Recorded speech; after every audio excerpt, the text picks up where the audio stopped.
नमस्कार, मैं विकास और आप देख रहे हैं दैनिक सवेरा टीवी। और आज हमारे साथ जुड़े हैं कांग्रेस के वरिष्ठ नेता प्रयाग गब्बा जी और राष्ट्रीय पंजाबी महासभा के करनाल से जिला अध्यक्ष भी हैं। आइए, विधानसभा अभी हाल ही में चुनाव हुए हैं और रिजल्ट आने पर भाजपा के पूर्ण बहुमत से सरकार बनी है। आइए इस विषय पर उनसे चर्चा करते हैं, इस बारे में वे क्या कहना चाहेंगे। सर, सबसे पहले नमस्कार, दैनिक सवेरा टीवी में आपको बहुत बहुत आपको भी स्वागत है। विकास जी बहुत बहुत नमस्कार। आपकी टीम को भी बहुत बहुत नमस्कार। तो सर, क्या कहना चाहेंगे, एग्जिट पोल की बात करें चाहे लगातार जनता की बात करें, कि एक तो रुझान था कि कांग्रेस की लहर चल गई थी हरियाणा में, मगर एक देखा जाए तो शाम तक उलटफेर हो जाते हैं। नो डाउट बहुत अच्छी लहर चल रही थी कांग्रेस पार्टी की चुनाव से पहले भी, और उसके बाद जैसे चुनाव के नतीजे शुरू हुए तो जो हमारी वो वो कौन से थे, मतगणना। नहीं जो हमारे जो पेपर बैलेट, तो उस पे हमारी एकदम हमारी बहुत अच्छा मतलब चढ़ाव हुआ। उसके बाद एकदम 77 सीट के बाद हम नीचे एकदम नीचे आए। तो कहीं ना कहीं अब हार की बात को हम मानना पड़ेगा, कांग्रेस को मानना पड़ेगा, मैंडेट जनता के मैंडेट को मानना पड़ेगा, सब हार स्वीकार करनी पड़ेगी हमें। तो लगातार बात करें सर कि 2 दिन से पीपीटी बॉक्स है, जो ईवीएम मशीन है, बंद थी 2 महीनों में और बिना चार्जिंग के ही लगाया जाता है उनको, मगर 2 दिन के बाद भी खोलते हैं तो 99% बैटरी शो करती है। तो क्या लगता है कि ये कारण है कोई इसके पीछे, चुनाव आयोग की थोड़ा गलती रही है क्या, क्या रहा है ये। देखिए कई जगह बातें आई हैं कि 99% उसमें ईवीएम मशीन की बैटरी पूरी 99% रही है, 2 दिन 3 दिन बाद भी। तो उसकी जो शिकायत है वो कर दी गई है, और उसको चुनाव आयोग को भी कर दी गई है। हाई कमान उसकी तरफ देख रहा है, पर उसको देखते हुए कि बजाय हम उसके ईवीएम का रोते रहे, तो हमें समीक्षा करनी चाहिए कि हम किन कारणों से चुनाव हारे। अब हमें उसको उस चीज़ों को दूर करना चाहिए जिन वजह से हमें जो कमियां रह गई हमारी।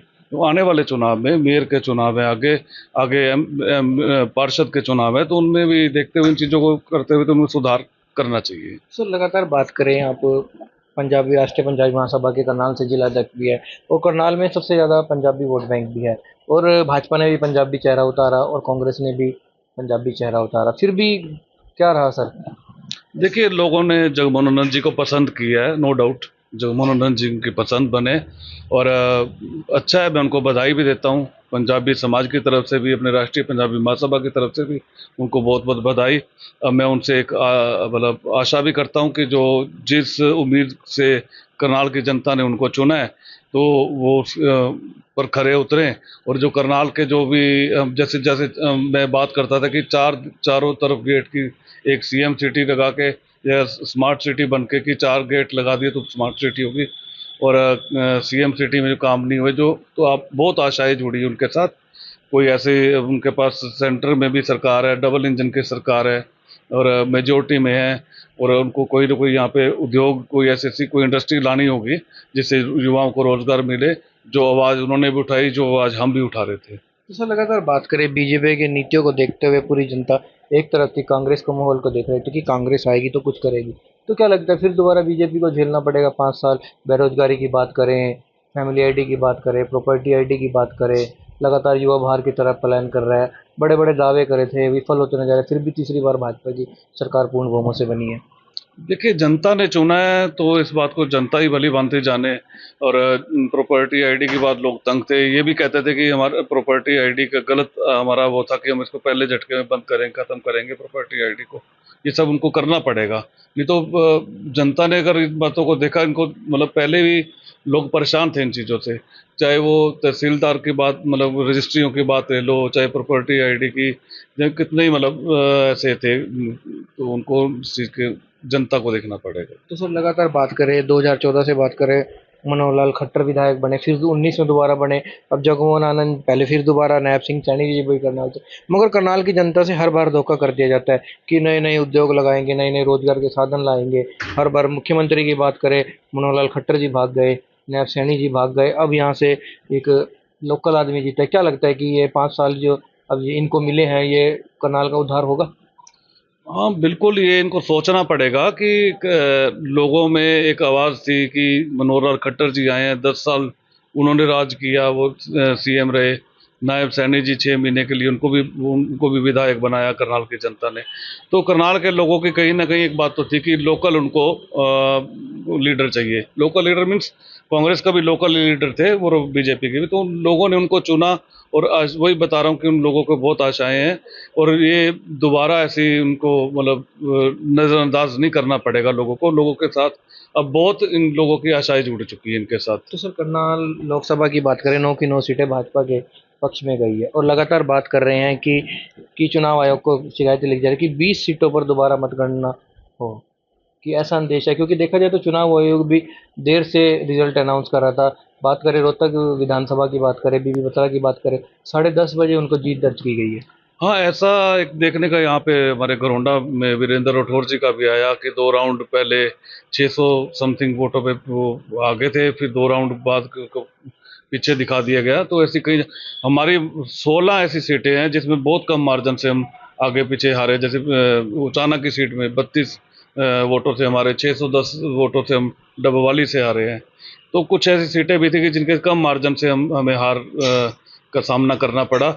तो यहाँ तक बात है कि 20 आप सीटों की बात कर रहे हैं कि उन पर बात दोबारा से काउंटिंग की बात है, लंबा समय लग जाता है कि अगर ये मामला कोर्ट में जाएगा, चुनाव आयोग में जाएगा तो लंबे समय की बात है।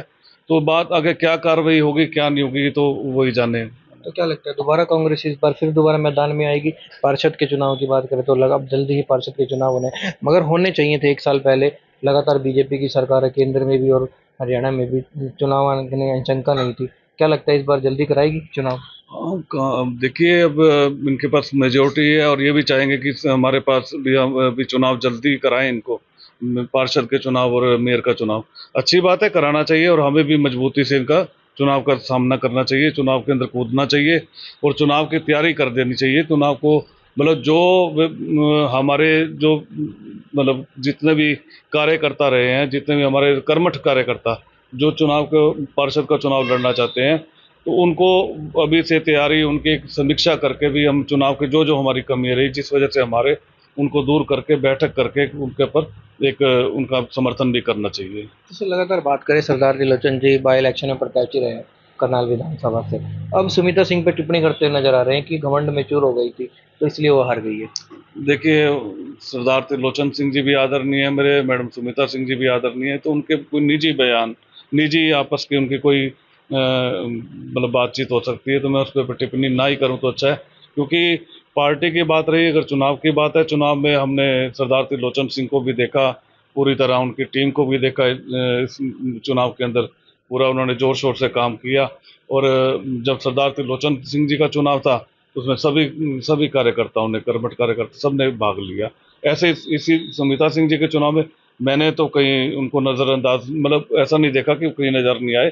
उनकी पूरी टीम, उन्होंने पूरे तहे दिल से अच्छे मतलब मन से सबने मतलब खड़े हुए उन्होंने चुनाव लड़ा है मैडम। तो 17 तारीख को मंत्रिमंडल का विस्तार होगा, मुख्यमंत्री नायब सैनी जी शपथ लेंगे, तो क्या कहना चाहेंगे हमारे चैनल में? हमारी तरफ से शुभकामनाएं हैं हमारे नायब सैनी जी को भी।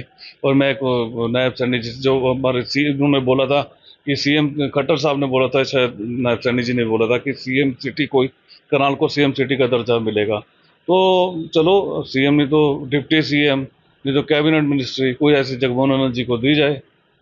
देश दुनिया की हर खबर सबसे पहले देखने के लिए फॉलो करें Dainik Savera TV, YouTube, Facebook, Instagram, X और व्हाट्सएप चैनल पर।